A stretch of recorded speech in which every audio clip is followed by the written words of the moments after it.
hello bellow લે નિકામલા બધા સારા છે સબ ઠીક ઠાક એ આજે ટ્યુઝડે છે ટેમ્પરરી ગરમી ગયેલી છે ને આપણે એવું માનીએ કે લોંગ ટર્મ જ જાય છે ને ઠંડક રહી સારું લાગે ને બધાને ઠંડક કોને સારી નહીં લાગે હે ને ઠંડક મોસમમાં હોય ને ગરમ ગરમ ચાય હોય તો કેટલી મજા આવી જાય હે ને ચાયના હાથે પાછો દિલ ફેંક નાસ્તો બી હોય તો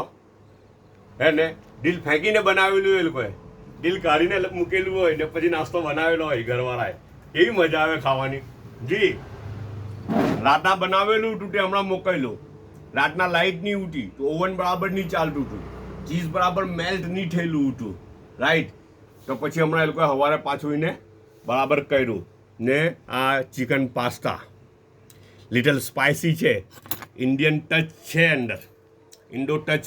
છે જોડી મસાલો આવે એટલે ઇન્ડો ટચ સમજી જવાનું સમજ પડી ને આ ચિકનનો ખીમો ને એ બધું અંદર છે હે ને ઉપર ચીઝ ને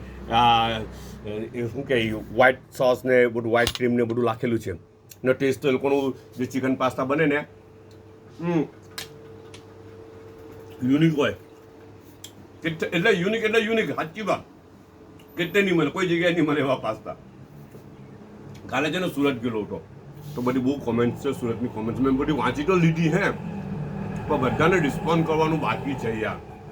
કોઈ એવું કહેતું હતું કે અહીંયા આવો ઘેરે આવી જાઓ સુરત આવેલા છો તો એવું બી હતું અને કોઈ આલુપૂરીની લારી હા એમ કે અહીંયા આલુપૂરી ખાવા આવો એમ કે એવું બી હતું હવે બધું પાછું બરાબર સ્ટડી કરા ને પછી પાછો જરાક ફુરસતમાં રિપ્લાય કરા બધાને હે ને બધાનો ખૂબ ખૂબ આભાર જી એક કોણ આવેલું છે પણ હું તો બને ત્યાં સુધી ઘરનું બનાવેલું ખાવાનું વધારે પ્રેફર કરું એટલે આ બધું મજબૂરીમાં બરાબર ને ચાયનો એક કપ છે ને ઢાંકેલો છે બધા પોતાનો ખ્યાલ કરજો પાછા મળું